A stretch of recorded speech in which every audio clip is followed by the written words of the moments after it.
kulan wacan daawadayaal meel walba joogtaan ku soo dhawaada marka la barnaamijka caafimaadka oo toddobaadkii baad ka daawataan xilliga kale telefishinka Soomaali News studio-hiisa magaalada Muqdisho. barnaamijka caafimaadka waxaan idinku soo gudbinaa mowduuc kala duwan oo caafimaadka la xiriirta inagoo ku soo qaadana martina barnaamijka markaa uga dhignaa dhaqaatiir iyo khubaro iyo howlwadeenno caafimaad kuwa oo nala wadaaga mowduucyada caafimaad ee barnaamijka aan u xirano. daawadayaal toddobaadkan barnaamijka caafimaadka telefishinka Soomaali News waxaan diiradda ku saaraynaa wax soo saarka wanaagsan ee shinnida marka ay u leedahay caafimaadka bini'aadamka. waxa barnaamijka maada ka gaadhay nagala qayb qaadanaya martina noogu ah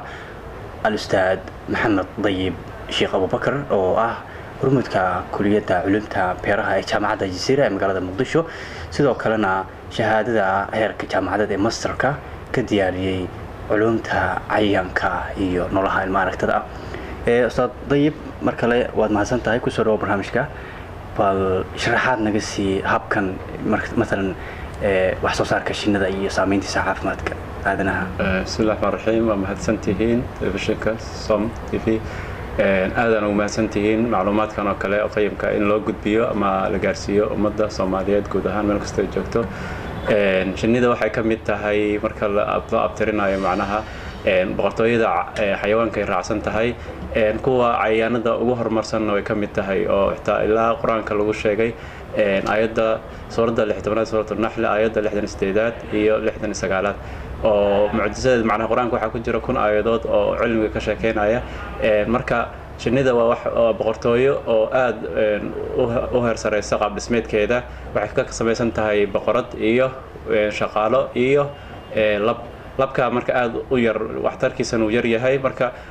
boqortooyadii waxa ka koobnaan kartaa 100,000 oo qof ay koobnaan kartaa hal boqorada xukunta. marka waxyaabo badan ay soo saaraan oo anaga hadda Soomaaliyahan waxaan ka naqaanaa malabka. lix shay oo kale ay soo saaraan oo malabkiya kamid ah. waxa kamid ah xabagta ee geedaha ka soo qaadaan ay ku dhajiyaan oo antibiotic ahaan loo isticmaalo. waxa kamid ah shumaca kamid ah. shumaca waxa loo isticmaalaa asaga waxyaabo badan oo la isku qurxiyo wajiyada kareemka lagu dhaqday waxyaabo badan loo isticmaalaa. waxa kale oo soo saaraan royal jelly wax loo yaqaan oo shinnida qayb kamid ah ay soo saarto boqorada qudato caafimaad ahaan tijaabooyin lagu sameeyay. kan ugu sii daran waxa waaye maxay ahayd shinnida sunteeda oo marna hadii tira ay badato ay dhibaato gaarsiinayso dadka, laakiin daawo ahaan waxyaabo jaamacado badan oo adduunka ay sameeyeen ay jirto. marka ilaa 6 shay aad muhiim u ah ay soo saartaa shinnida. marka mid kasta waa fiirin karnaa hadii saameynta ay ku leedahay caafimaad ahaan iyo waxtarkeeda ka bini'aadamka guud ahaan. malabka ay Soomaalida aad u isticmaashaa siga hadaad sharaxaad bal naga siiso malabka maxay ahayd shinnida soo saarto aslan waxay ka samaysaa dheecaamada ay ka soo qaado ubaxa oo nectar loo yaqaano. malabka sidiisaba waa carbohydrates kamid yahay energy-ga laga helo. wuxuuna ka samaysan yahay sokorta fudud simple sugar-ka glucose iyo fructose. marka qofkiina aad macnaha toos mindhicris u qaadan karaan oo jirkiisa dheefshiisaas uma baahna. malabka tijaabooyin lagu sameeyaa jirto oo jaamacadda London University oo ku taal Sweden. malabka fiihi shifaa'una lagu quraanka lagu sheegay macnaha inay daawo ku jirto. markii tijaabo la sameeyay waxa la ogaaday inay ku jirto bacteria loo yaqaano lactic acid bacteria oo bacteriaas waxay soo saartaa bacteriocin iyo organic acid. bacteriocin-kaas marka wuxuu la falgalayaa wax kasta oo cudur sababayaal oo jirka ku jira. marka waxa lagu sameeyay tijaabadaas malabka waa aragtay markii Israel lagu sameeyay shucaaca loo bandhigayaa. shucaaca wuxuu dilayaa wixii ku jiray bacteriyadii oo wax anfacis uu dilayaa. marka malab fresh ah iyo malab oo lagu sameeyay radiation oo shucaacaas la mariyay si Israel looga dhigo macnaha la dhufaan oo laga baabi'iyo wixii nool. fardo lagu tijaabiyay marka jaamacadda tijaabada sameysay waxay ahayd fardo lugahooda dhaawac ka qabay oo bacteria ku dhacday. dhaawiciina antibiotic macnaha uu la qabsaday bacterias waxba kama tarin. marka malabkii la soo mariyay shucaaca bacteria lama ka dhiman Soomaaliya waxay markii la mariyay way ku reysan weys, laakiin markii malab fresh la soo qaaday oo lagu duubay meeshii waa healing ku dhacday macnaha way ka batay nabarkii uu reestay. markii ay sii baareen waxay ogaadeen in laga helayo bacteria oo soo saaraysa antibiotic xoog badan oo dilayso waxyaabaha kale noolaasha ilma qabatada ee dhibaatada gaarsiinay fardii. marka taas cadeysay marka lactic acid bacteria loo yaqaan marka la cabo oo kale waxyaabaha infectionada gudaha ku dhacaya nabarada oo kale. waqtiyadii hore daawooyin loo adeegsan jiray ilaa waqtiyadii faraacinada la marin jiray jirkooda macnaha bacteria waxay ka ilaalinaysaa waxyaabaha ilma qabatada kale ee jirka decompose ku sameeyna burburinayo waxyaabahaas. malabka marka maxay ahayd faa'iidadiisa marka wuxuu noqon karaa multiple use waxyaabo badan. maxay quraanka waxa lagu sheegay fiihi gudihiisa waxa ku dhex jira leeyahay shifaa'un daawadii marka scientific ahaan researchadaas lagu sameeyay waa malabka gooni ahaan marka loo fiiriyo. malabku marka laga hadlay waa nooc ka mid ah waxyaabaha ay soo saaraysay shinnidu noocyada kale aad sheegtay ee ay ku jirto masalan shumaci iyo kuwa kale iyagu malabku muxuu u noqday kan ugu caansan mise Soomaalida kale ayaa malabka ka fadishay noocyada kale كل علم بارست مربى وحاسي زيادة بين كستب وحق صدر سما ملفك وحيابه كمان كنا وصلنا لاستعمال جراسجة تاسع مركز سجع عن إنه عن نقضاء أو دواهان عنتهان لو استعماله تاسع كنته لكن علم بارست كله وحيابه هذا صنطة كله وحيابه أنت معنا chemical analyzing active ingredient مالده كجرت كده إلا سي أقعده مركا kuwan kala diraasooyin gadaal ay ka dambeysay macna waxyaabaha kale ay soo saartay lixda shay kale aan sheegay laakiin malabka asaga waxa keenay maxaa yeelay asaga wax ugu horeeyo wax ugu badan ay soo saarayso inta la tir kuwan kale laakiin waxa waaye milliliter waxa aad u yar waay sunta oo kale markaan ka hadleen hadda jaamacadan oo Washington University oo kale waxa diraaso ku sameysay cudur sababaha viruska HIV ilaa wuxuu dilayaa difaaca jirka waxa la soo qaaday sunta shinnida cirbad ahaan ama si caadi ah qofka jirkiis marka lagu daro waxa la arkay inuu saameyn ku yeelanayo marka sample laga qaado dhiiga oo virus kala fiir ila virus wuxuu ka samaysan yahay protein code sama genetic materialka oo DNA da iyo sidaashay protein code qolof waxa ku wareegsan protein marka viruskan oo ognahay HIV ga wuxuu toos u weeraraa difaaca jirka sunta waxa ku jirta maado loo yaqaano melatonin protein loo yaqaano melatonin iyo albumin iyo waxa jira sidoo kale phospholipase enzyme kaas oo phospholipase A waxa la arkay melatoninkaas inuu duleelinayo proteinka qolofta ku wareegsan oo maxay ahayd protein code kaas uu duleelinayo marka viruskii waxa laga dhigayaa mid aan tabar lahayn marka toos uma weerari karo maxay ahayd difaaca jirka marka tijaabadaas Washington University sameysay ilaa waqtidan dambe sameysay sidoo kale melatoninkaas waxa la arkay inuu yahay anti cancerka macnaha ku dhaca dhiiga noqdo kansarada kale wuxuu burburinayaa la yiri toos u weeraraya unugadii macnaha qaybsamayo zaidka ah macnaha kansarka una yareynaya macnaha faafidii macnaha burooyinka oo kala gudaha ka soo baxay waxyaabahaas uu yareynaya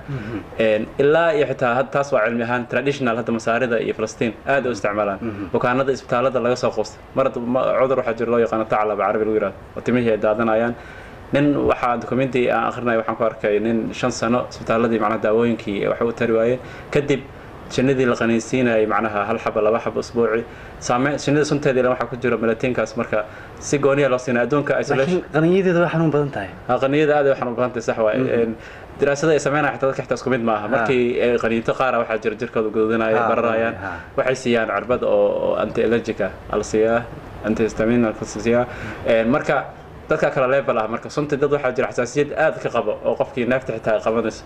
idad waxa jira maxay ahayd marka horeysa lagu tijaabinayaa waxa la fiirinayaa jirkiisa uga jawaabay kadib maxay ahayd loo isticmaalayaa hadii caadi noqdo hadii kalena cirbadaas kaalmaantii ahaan loo siinaa taas laakiin waxay ahayd qaab dhaqameed ahaan loo isticmaalay way dad badan hadana daawani waxa la yaabaa inay u qaataan yaani in qaniyada shinnida ay wax badan ka faa'iideyn karto marka waxa leenahay qaniyada shinnida dabcan la iska ilaaliyo Soomaa يعني dad ba hadda laga yaabo inay u qaataan in haday qaninto ay caafimaad ka helayaan sax sida daraasada ku xusay okay daraasada marka ma lagu ogaaday iyada in oo dadkii mesela xanuunadii qabay kansarka iyo cuduradii dawada loo waayo inay micdii ku bogsoodeen shinnida qaniyada ilaan shinnida waxa waay marka warso micda waxa iska leh boqorada saddex qaybood la qeybaa iyo workerska marka shaqaalaha kuwa loo yaqaan kuwa ugu tira badan waay marka difaac ahaan waxa difaacayaan boqortooyadii wixii markay qaninto micdu way ku hareysaa qofka bini'aadamka shinnidii waxa laga yaabaa hal mar isticmaasha macnaha waxay u horeysaa boqortooyadii si ay u difaacdo marka laga hadlayo behaviorkii mawduuca uu noqonayo kaas marka suntaas hadii 200 oo shinni ku qaninto laga yaabaa inay dhibaato weyn ku gaarsiiso qofkii uu dhinto ama laakiin 5 xabo 4 xabo oo kale la siinaya waxa jira xitaa cudur loo yaqaan shalalka dadku rido Lyme disease-ka kuwa cusub jiray kuwa hore bacteria sababta marka waxa jira qof shalal ku dhacay arkay macnaha oo gacantiisa aan dhaqaaqaynin ilaa muddo 10 sano markii la siinayay bil kasta mar loo isticmaalay dib ay soo noqotay nervous system-kii macnaha nervous system-kan waa taqaanaa in ay maxay ahayd unugyadaas dib u dhintaan waa adagtay ku soo noolaadaan macnaha ama unugyada hore ka kabanayna kamid tahay marka Lyme disease-kaas marka aad loogu isticmaalay venomka marka waxa ugu badan oo shinnida soo saarto waa sunta aad loo diraasay hadda adduunka diraaso fiican ay ku hayaan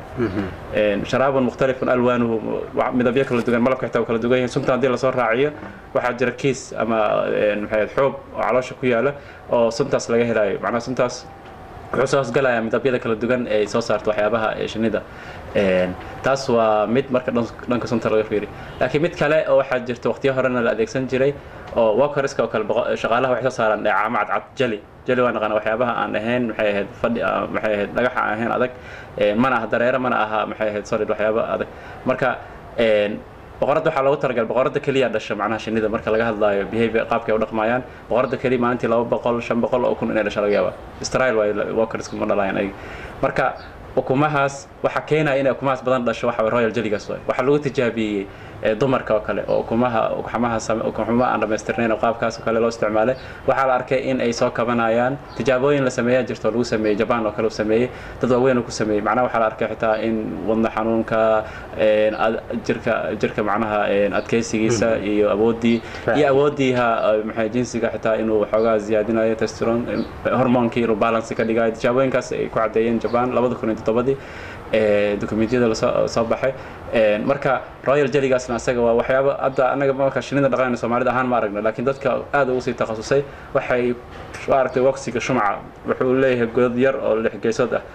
godadkaas marka waxa laga helayaa maxay ahayd dhacamo cad lagu arkayo qaar dhacamahaas marka la soo aruuriyo loo isticmaala maxay ahayd dhankaas maxay ahayd awoodii ha noqoto jinsiga ha noqoto awoodii jirka ha noqoto wadnaha garaacankiisa dadka xitaa kansarka qabo waxay noqon kartaa cunto oo khatartii kansarka waxaas yareynaysa oo noqon kartaa adduunyada doctor ustaad ilaa intee la isdhihi karaa maanta way ku guuleysatay ama way ka faa'iideysteen noocyada kala duwan ee wax soo saarka shinnida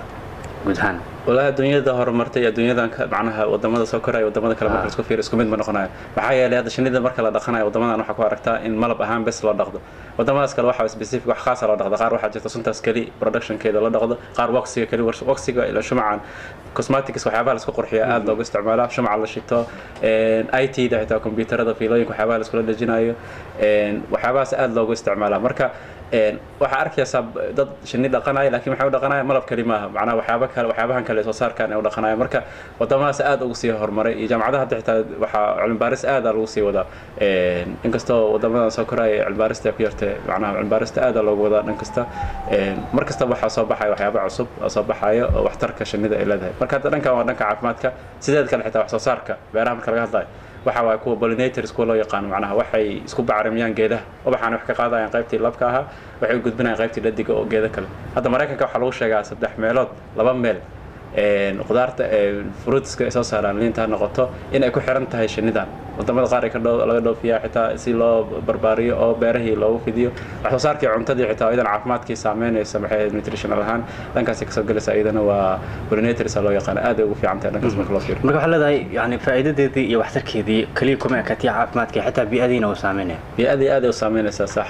ilaan bi'ada xitaa geedahaas wax soo saarka marka bataan ogadii dhulka adduunka waxa jira global warming dadtan waa ogtay inay ka qayb qaadanayaan carbon dioxide iyo waxyaabihi yareynayaan marka taas aad ay ka qayb qaadanaysaa dhankaas marka laga fiiriyo Soomaalida beero badan bay leedahay sideed u malaynaysaa in looga faa'iideysan karo shinnidan markii la eego dhinaca iyo horumarintii beeraha iyo dalagga والله waxay u baahan tahay anaga hadda rugtii waxa cilmiga iyo researchada la sameeynaayo oo lagu baahinayo aad ay noogu yaryihiin ama ma jiraan marka wadamada kale waxay leeyihiin wax soo saarkii waxa garab socda shinnidaas oo beertii lagu dhaqaayo qaybna wax soo saarkii hadda aan ka hadlayna caafimaadkii iyo cunto ahaan ee anfacaysa qaybna beerihii isku bacrimintii macnaha ee ubaxii si loo geedkii u tarmo oo si ziyaado ay wax uga taraysa beer markaan dhahno ilaa waxay noqonaysaa wax soo saarkii beeraha dalagadii dadka iyo xoolaha calafkii loo soo saaray wadamada hadda waxa ka mid tahay maxay ahayd Soomaaliya wadamada laga baqay macnaha in dhulkii uu nabad guur ku dhaco waxyaabahaas oo kale shinnida marka waxay ka qayb qaadan kartaa baahinta dhirtii ay ka qayb qaadan kartaa waxaan u baahan tahay macnaha wacyigelin aad u balaaran u baahan tahay marka loo fiiriyo dadka laga dhaadhiciyo in dal kale aan la beerin lagu dhaqdo shinnida tababar lagu siiyo faa'iidooyinkeeda loo sheego macnaha ilaa hadda waxa soo ziyaadaya cuntooyinkan oo preservationka oo cudurro badan ay ka dhalan karaan waxyaabaha naturalka marka dhiigu safeynaya malabkii waxyaabo badan microbes badan oo maxay ahayd oo khatar bini aadamku ah oo ka yaraan kara xanaanadeeda shinnida sidee loo xanaaneeyaa miyay dhib badan tahay in shinnidii meel lagu dhaqo oo lagu maamulo shinnida xanaaneynteeda aad uma dhib badnaa inkastoo ay u baahan tahay wax kasta khibrad ay u baahan yihiin caqabadaha soo waajihi karo marka shinnida waxay ka mid tahay waxyaabaha guura si ay u joogaan macnaha guuri karay laakiin ma sidii xoolihii oo kale waxa in la soo daajiyo oo kharash badan la sii galiyo ma aha aad ay u fududahay macnaha guryaha loo sameeyo mid kuwana cilmi waaye traditional iyo kuwa maxay ahayd oo geedaha caadiga ah marka shinnida dhaqashadeeda tababaro yar baan Soomaalidana si caadi dhaqan ahaan markii hore waa dhaqan jireen waa sameyn jireen waa fowdahay nooca aad hadda Africa oo Avis mellifera loo yaqaano ku badan adduunka waxa lagu sameeyaa breeding kuwa waxa la soo qaaday shinnida Italian kuwa loo yaqaano loo keeno Europe waxa jira wax soo saarkooda aad u badan yahay macnaha boqorada awoodda ay leedahay in inta kuma ilaalin kartay ku xirantahay macnaha ilaa waxa malabka soo saaray waxa waaye kuwa maxay ahayd workerska waxay tahan tagayaan oo wixii tagayaan tiradooda ay ku xirnaanaysaa inta malab ay soo saari karaan halkii boqortooy qaarkood wax soo saartaa 45 litir economic ahaan dii loo fiiriyana aad maxay hadda aragtaa $20 litirkii marka waxay sanadkii 2 mar 3 mar oo kale hadda waxay ku xirantahay ubaxa ay heshay waxyaabahaas marka dhaqaale ahaanna aad macnaha way soo saaraysaa dadka hadii rural beedaha dadka deegaan miyiga income-kooda macnaha aad u ziyaadaya waxa taasna waxay qayb qaadanaysaa wax soo saarkii guud ee wadankii oo dhan way ka qayb qaadan kartaa marka loo fiiriyo shinnida malabka ayaan aad uga faa'iideynaa haddii aan Soomaali nahay oo wax soo saarka ay xoog la saaraa isaga laftirkiisa habab kala duwan baa loo soo saartaa malabka goormeen dhihi karnaa malabku waa mid saafi oo yani ka tarjumaya dariiqadii saxda ah ee malabnimada taas waa arrin muhiim ah oo in la fiiriyana aad ay muhiim u tahay maxaa yeelay malabka caadiga shinnida ay soo saarto waxyaabo badan loo isticmaali karaa dadka sokorta qaba ha noqoto maxay ahayd dadka dheefshiidkooda oo aad u xoogan ha noqoto ilaa mindhicri hore ka nuuli karaa laakiin dada waxyaabaha qaarkood waxa jira ay ku khaldaan sokortii oo kale sokor in lagu daro oo liin dhanaan lagu miiray dad waxyaabo marka taas waxa malabka meeshii caafimaad laga raadin lahaa markaas oo kale qofkii asoo malab caafimaad ka raadinayay oo cuntada ka raadinayay waxa laga yaabaa halis in ay u noqoto taas wacyigelin guud qofka dameerkiisa inuu celiyo ugu muhiimsan iyo sharciyo kala dambeyn inay jirto macnaha oo wixii haga waxa jira qawaaniin ama sharciyo jira oo dhanka beeraha noqoto dadka product wax soo saaray ha noqdaan maxay ahayd oo wasaaradda beeraha noqoto wasaaradda caafimaadka noqoto oo meel badan iska kaalmeysanay marka waxay u baahan tahay wacyiga dadka dhanka ganacsiga waxyaabaha ay khaldi karaan ka mid badan ay dhacdo dadka laakiin waxay toos waxay ka soo qaataan dadka qaarkood beerihii meelihii lagu sagaajinay ay ka soo qaataan marka qaarkood wax sahan daraasid ahaan aad sameeysan ma jirtaa kulliyadahan kulliyadahan maxay ahayd Soomaaliya badanaa hadda kulliyadaha badanaa marka loo fiiriyo jaamacadaha hore sare ee hore bare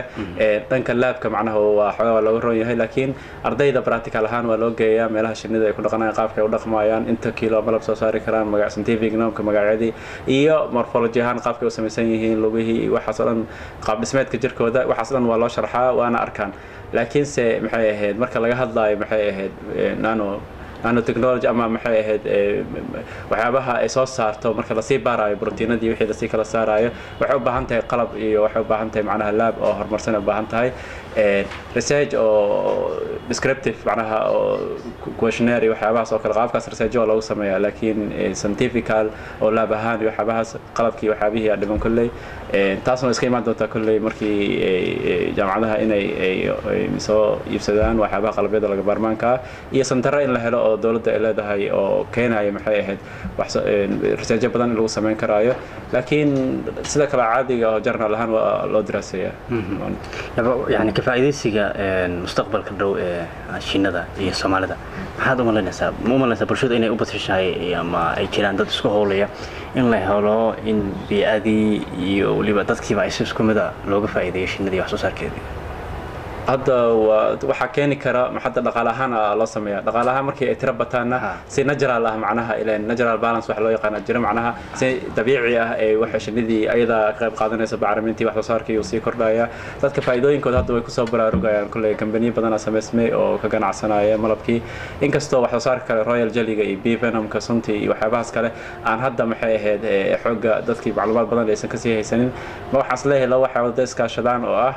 maxay wax soo saarka dhanka dhaqaale ahaan laga raadinayo kambaniyada sameynayaan iyo jaamacadaha cilmi baarista ay sameynayaan iskaashadaan in wax ku ool in ka soo bixi sanadada dhow ay wax soo saarkan uu ziyaadi doono aan filayo insha Allah way gabagabada ustaad Dayib waxaan rabnaa marka yani fariinta aad uga tagaysa bulshada ee ku saabsan ka faa'iideysiga manaaficaadka shinnida iyo inay ku baraarugsanaadaan in muhiim ay tahay in markasta la helo dad iyagu heegan u ah in kaalintaas ay buuxiyaan waxa aad muhiim u ah oo maxay shinidan waxaabahay soo saaraysa waxaabadan waxaan ku cadeynaa maadaama aan nahay ummad muslim ah suuradan ilaahay ugu magac daray suuratul nahl maxay ahayd waxa badan ku soo arooray oo xitaa la yiri maxay ahayd muuminiinta muuminka wuxuu la mid yahay shinida behaviorkeeda gurigeeda kuma saxarooto meel badan ka haday dhintaan meedku ay fogeeyaan waxa badan geedaha xabkaha ka soo aroorsan ku dhajiyaan xitaa marka waxaan kula dardaarmi lahaa in maxay ahayd dhanka jaamacadaha in la xoojiyo daraasaynta cilmiyadaas ardaydii dadka bulshada wacyigelin ahaan extension loo sameeyo maamulkii markasta jira Soomaaliya markasta ay joogaan macnaha maamulkana inuu xoog saaro wax soo saarkaas oo kale maxaa yeelay waxay taabanaysaa caafimaadkii waxay taabanaysaa wax soo saarkii taabanaysaa marka dad takhasusyo ilaa heer PhD ama research badan laga sameeyo in la helo insha Allah si maxay ahayd Soomaaliya ilaa waxay kamid tahay wadamada ilaa faraacinadii ha noqoto waxyaabaha udaga malabkii ha noqoto aad loo soo doonan jiray ay kamid tahay waxayna ka qayb qaadanaysaa si dadban adduunka hadda sii kululaanayo global warming kan maxaa yeelay dhirtii maadaama ay ziyaadayso dhirtana ay nuugayso carbon dioxide-ka kulaylka sababayo waxaan kula dardaarmi lahaa in dhaqaale ahaan loo abuurto kambaniyadii in maxay ahayd caafimaad ahaan loo daraaseeyo dhanka beeraha loo daraaseeyo dhan kasta laga fiiriyo insha Allah واتاي داود يلا دي ومهسن yahay الاستاذ محمد ضيف يعقوب بكر hormuudka kuliyada culumta beeraha ee jaamacadda Jasiira ee magaalada Muqdisho